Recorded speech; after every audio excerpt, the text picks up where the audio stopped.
Welcome back, y'all. This is the Semi-Americans podcast. My name is Eddie Ramirez, aka Eddie the Petty, aka Ed and Eddie, aka I don't know.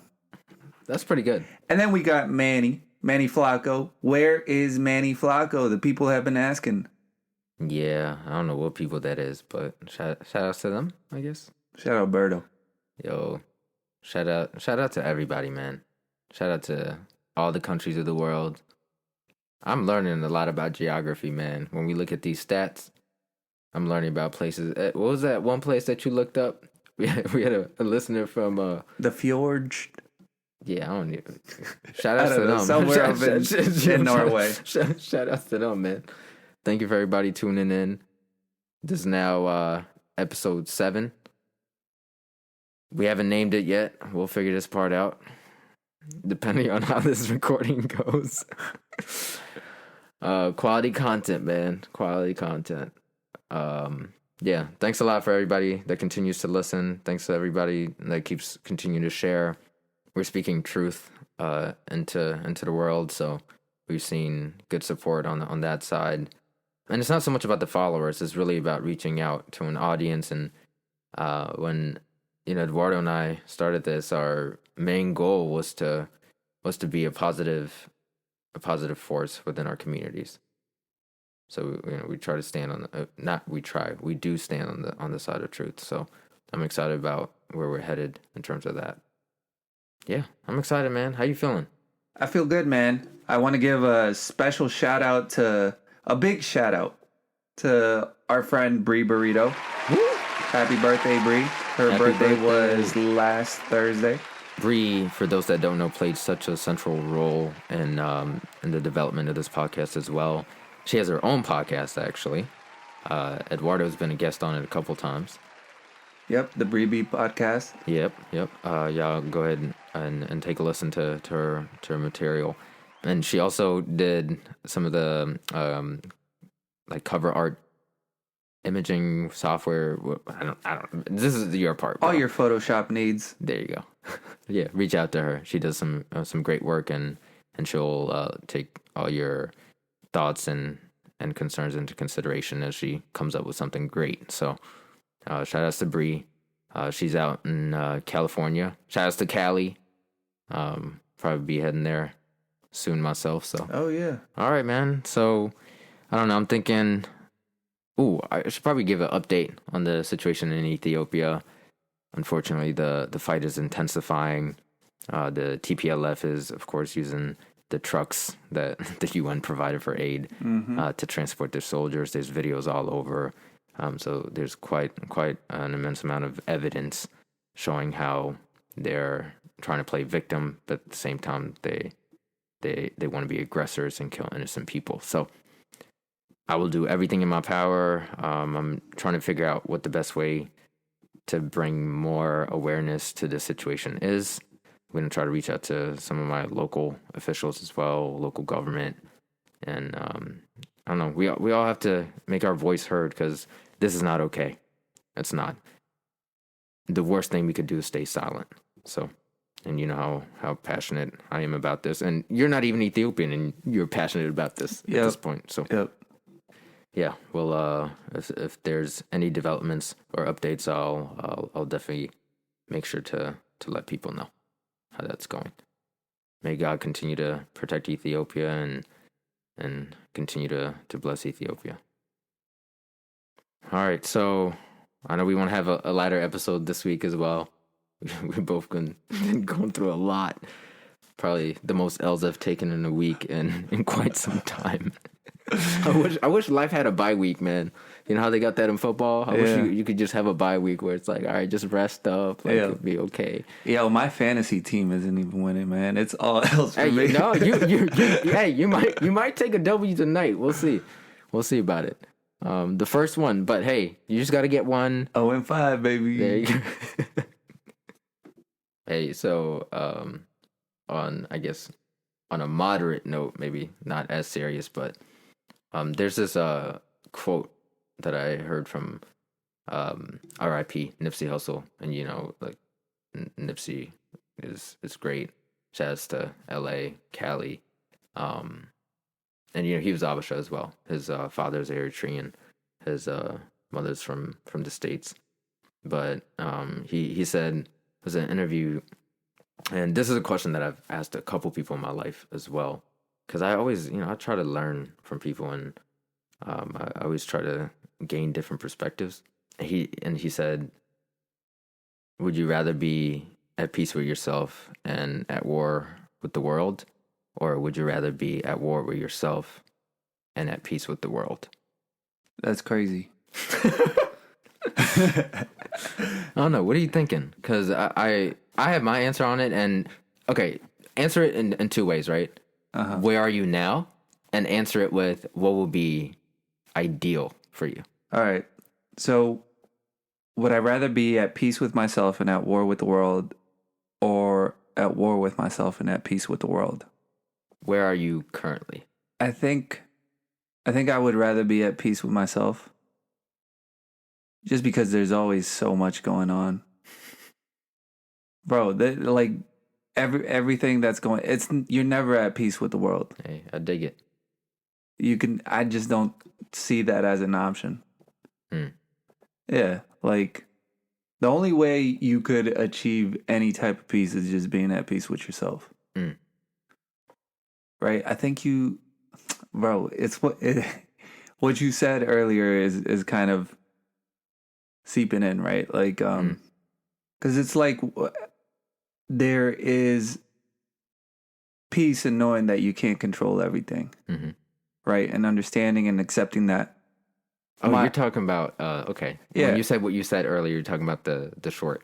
Right. Okay. Yep. I got you. So one of the things, because when I first started having my thoughts on like anxiety and trying to figure out what I was anxious about, right? Like why I was getting anxious over certain things. I either heard this somewhere or read it somewhere, right? Anxiety is fear of not being able to control the future. And depression is not being able to control the past.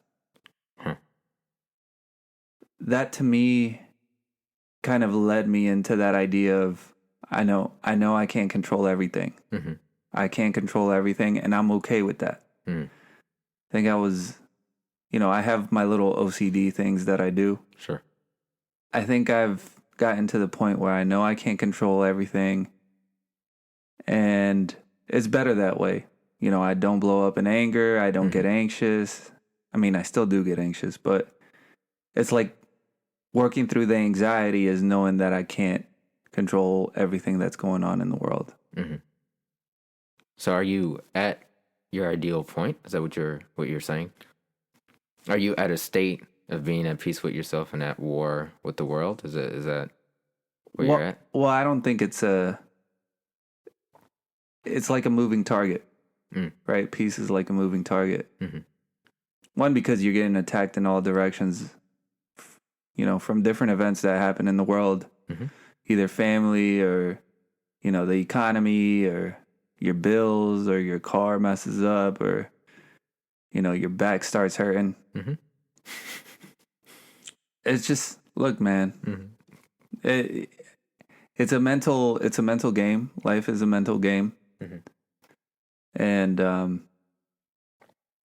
if you carry that peace within you, then you can more easily give peace outward. Okay.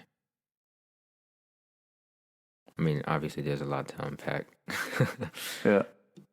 But I see your perspective. And I felt that way when I initially came across that question, probably, I don't know exactly when, it was probably sometime like in the winter, so maybe 10 months ago or something like that. And it's a question that I revisit a lot because obviously, it's like, you read a book, for example, when you're like 10, and you expect it to read differently when you're reading it at 20. Same thing with questions in your life, and our views change over time. Yep. At this current state, I feel like I'm probably both at war with myself and at war with the world.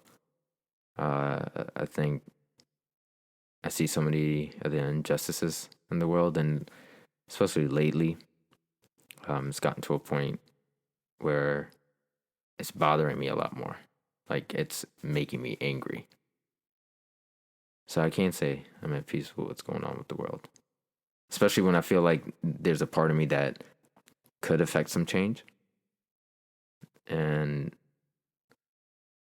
as far as myself, maybe less so at war than I am with the world, but there's definitely moments where I think about, I don't know, decision making, of course. You try to be methodical about the decisions that you make in your life, but there are moments where you fight with, with your heart or with your gut. So I can't say I'm at complete peace with myself. Now, don't get me wrong, I'm mad comfortable about who I am. I know the values and the morals and the principles I stand for. I feel 100% comfortable with that. But there's a few other elements where I'm still trying to figure things out. But ideally, I'd be at peace with both of them, right? That's a cop out. But if I had to choose, where I would place my peace, then I would say peace with myself. Because there's only so much you can control in this crazy world of ours. Do you feel like you've been at peace with yourself before? Like in the past? Yeah. I mean, like you said, it's dynamic, right? So, yeah, I've had good moments like everybody else does in life, but obviously and we'll get into this, I'm sure, as the episodes go on, but there are definitely moments of anxiety. I know it's like maybe men don't talk about it as much, but obviously there's moments of anxiety, there's moments of depression, there's so much that we deal with that we don't show to others. But yeah, definitely there's moments where I am at peace with like that point in my life. But I think it's a continuously changing equilibrium, so to speak. Yeah. Yeah. What do you think? I think one of the things that you said is that you feel like you could have more impact. Mm-hmm. Right? Yeah. Now, when I went to therapy, shout out to therapy, by the way.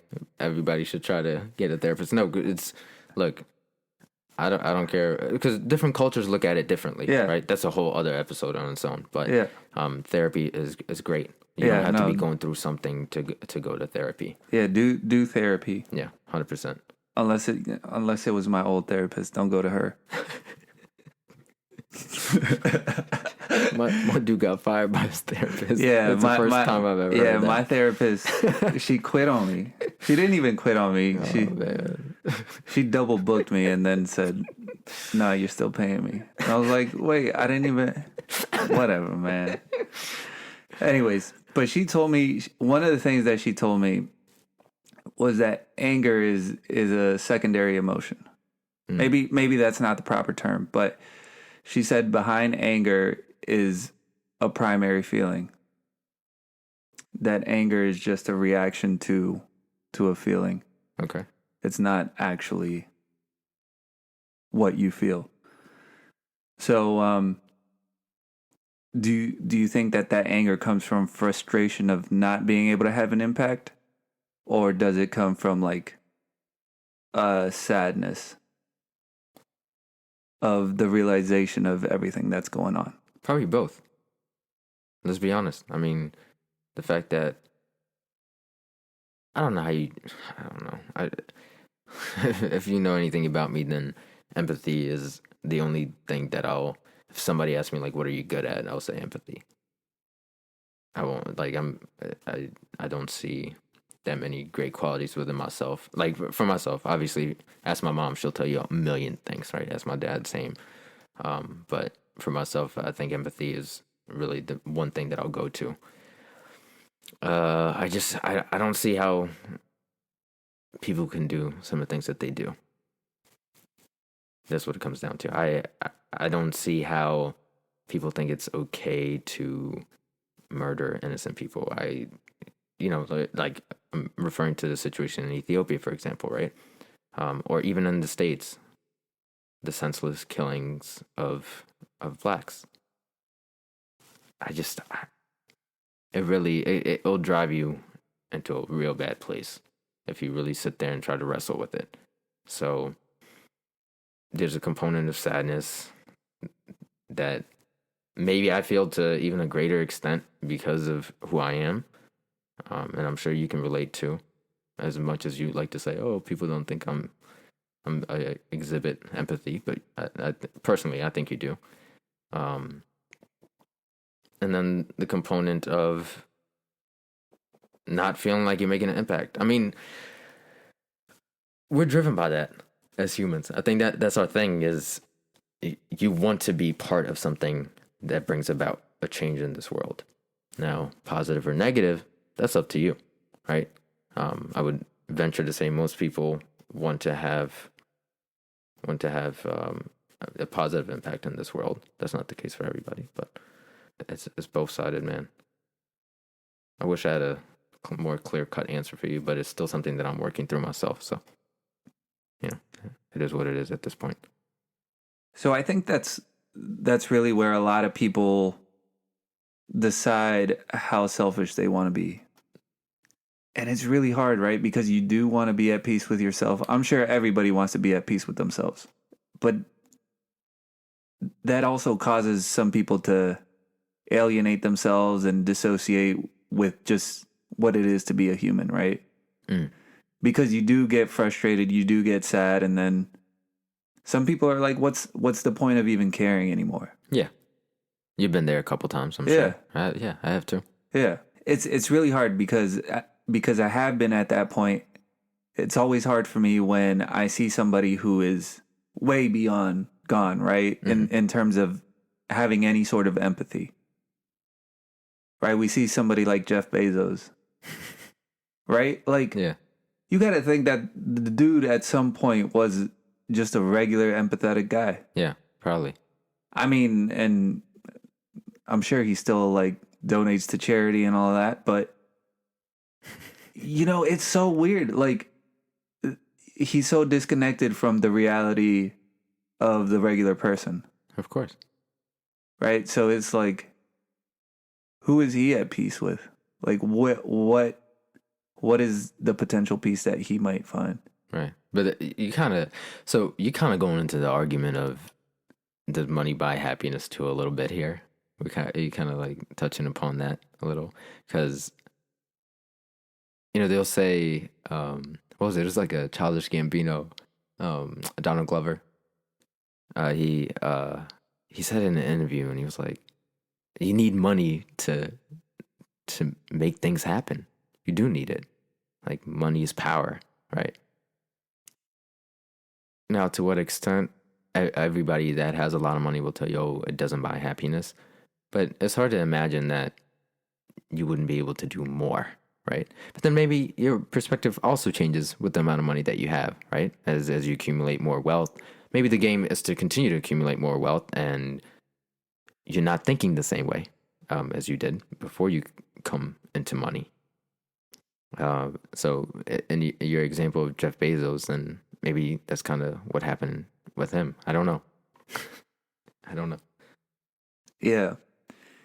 I mean, he's got to be looking for some type of peace, right? Or do you just not, do some people end up just not caring? So your question is even bigger. It's like, does everybody want peace? Yeah. Man. I mean, there's definitely people that benefit off of war and all of that, right? I mean, 100%, yeah. I've never had anybody answer me that question by saying they didn't want peace within themselves. I think every answer I've gotten so far has been, I want peace within. Maybe I just need to ask more people that question. Yeah. But really, like, I mean, jokes aside, yeah, every answer's been that.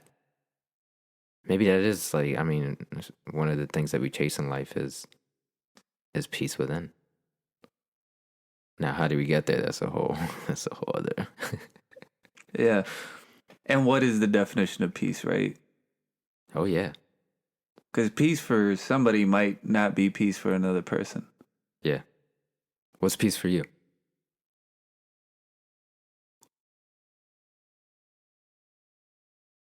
See, that's weird, right? Because sometimes peace for me is not caring. That's a cop out. No, I think so. because look, like world peace, right? World peace is not going to happen. Yeah, but I'm asking you about peace for you. I'm not asking you about the world. Right, but what if I'm not at peace with myself because of the frustrations, right? We were talking about frustration of not being able to have the biggest impact or the impact that you want to have. Right? Yeah. So if I decide to stop caring about the thing that I'm frustrated about, then I can be at peace.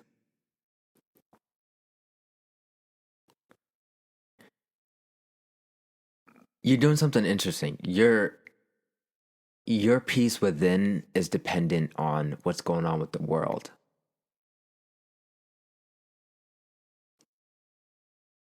Well, is it not? No, I don't think you need to relate it to what's going on with the world. Because if you get to a point where you're saying, I can't control the things that are going on in the world, at least there's some semblance of control within your personal life. So I don't think, see, you're relating, oh, what's going on with the world will allow me to have peace if I'm cool with what's going on in the world. But what if it's two separate processes, right? You can attain peace within yourself. And then the other side of the equation is the world. Yeah, I mean there's definitely different versions of like different categories that you could be at peace at. Yeah. So what's your definition of peace? Ultimately, like in an ideal situation, everything works out. What's your definition of peace? What will allow Eduardo Ramirez to be at peace with himself? Can I look up the definition of peace? Yeah. All right, let's see. See, this is, look at this. The definition of peace: 1, freedom from disturbance. Right? And then the second definition is a state or period in which there is no war or a war has ended. Yeah, but that war could be a mental war. They didn't say it was a physical war. Right. So, yeah. It doesn't have to be world peace. So can you be at peace with yourself and at war with the world? Isn't it contradictory? No. Because peace is intrinsic to you, like individually.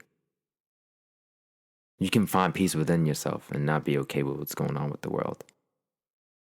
Right, but if you're an empathetic person, then that's what I'm saying. Buddy, I didn't say that I have attained peace within myself. There's been moments where I feel like I have, but at this current state that I'm at, no. So then is that what happens? No, I'll be real with Do you. people sacrifice their empathy to be at peace with themselves? See, that's the thing though, because empathy isn't something you turn on and off. Are you sure? Yeah, it's too late for me. 100% it's too late for me. I grew up like this. Like I didn't, it's not like, I developed it through life experiences. You know those times I was telling you about in Germany, in the refugee camp? Yeah. That's not, like, I didn't ask to be there, but that was my reality, and that's what shaped the personality that I have. You could even ask anybody close to me, like any of my close friends, the ones I call my brothers, they'll tell you the one thing that I am is empathetic. See, it's a little bit different for me because growing up, right, my biological father was in the picture till about 7. He was out of the picture until much, much later, until I was a full-grown adult. Mm-hmm. My brother was at the house until I was about 8 or 9, and then he was gone. You, as a friend, you moved away from the elementary school. Yeah. The cousin that I grew up with moved away. Mm-hmm. So for me, growing up was very difficult to maintain these connections that I had. Mm-hmm. So there was a sense of abandonment and, I mean, fear, right? Mm-hmm. Like there's everything that holds you back or holds anybody back as a person is fear. Mm-hmm. And I think over time, that level of empathy of like, why is everybody leaving? Like, does nobody care? Mm. Kind of became core into who I was becoming. Because the thing is, I care a lot about people, about the people that are close to me. Definitely. But I know that just because of that constant separation from people that I was close with, I know that it could end at any second. Mm-hmm.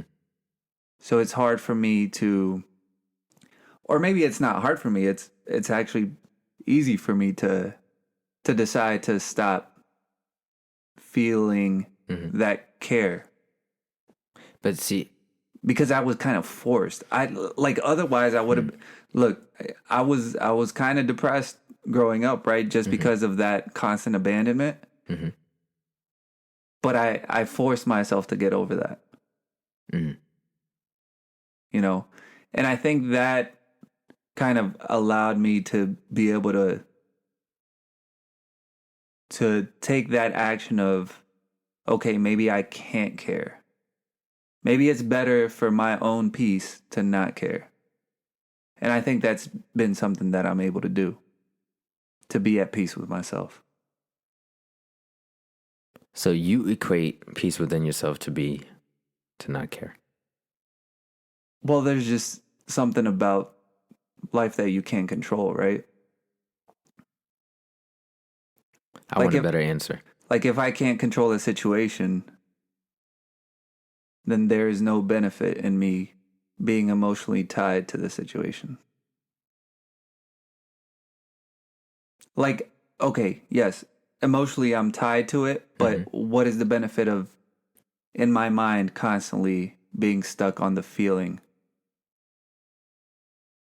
You know, I'm just torturing myself.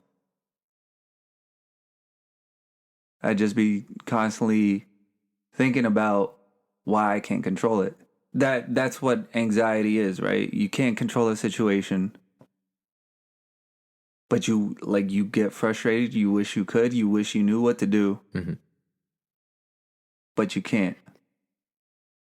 So what can you do in a situation like that? Take a breath, realize that you can't control it, and move forward. You can only do what you can do.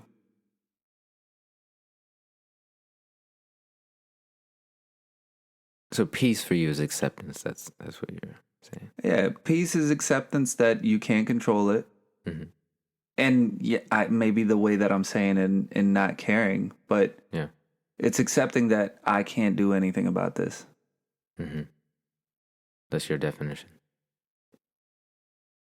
Yeah, because otherwise I'd be at war with my feelings, at war with my mind. Yeah. No, I dig it. I see what you're saying. I don't know if I'm completely all in with the not caring part necessarily, but I get the acceptance part. And yeah, maybe I'm saying it incorrectly because I do care. No. I'm not saying there's no right or wrong, right? We're just talking here. Yeah, I think it's just the way that I'm saying it, right? Mm-hmm. I care, Mm-hmm. but I decide that it's not in my best interest for my own peace to give it that emotional. That's kind of self-preservation, right? Yeah, definitely. Yeah.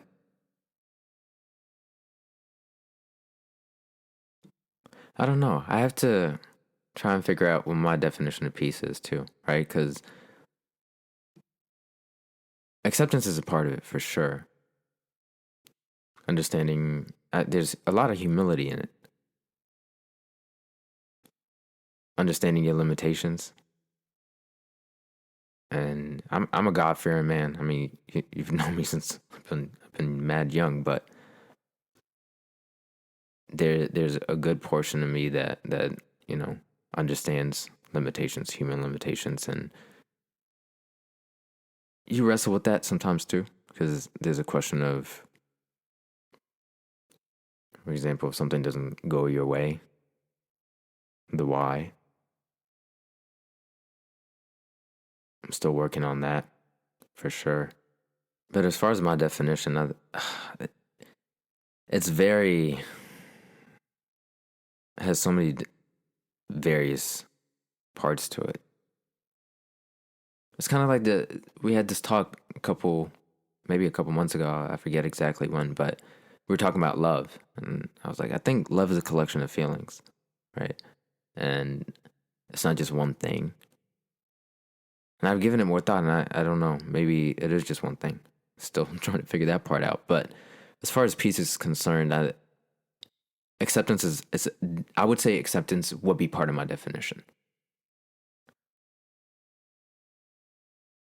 Humility is a part of it. Yeah, like losing control and being okay with it in certain moments, of course.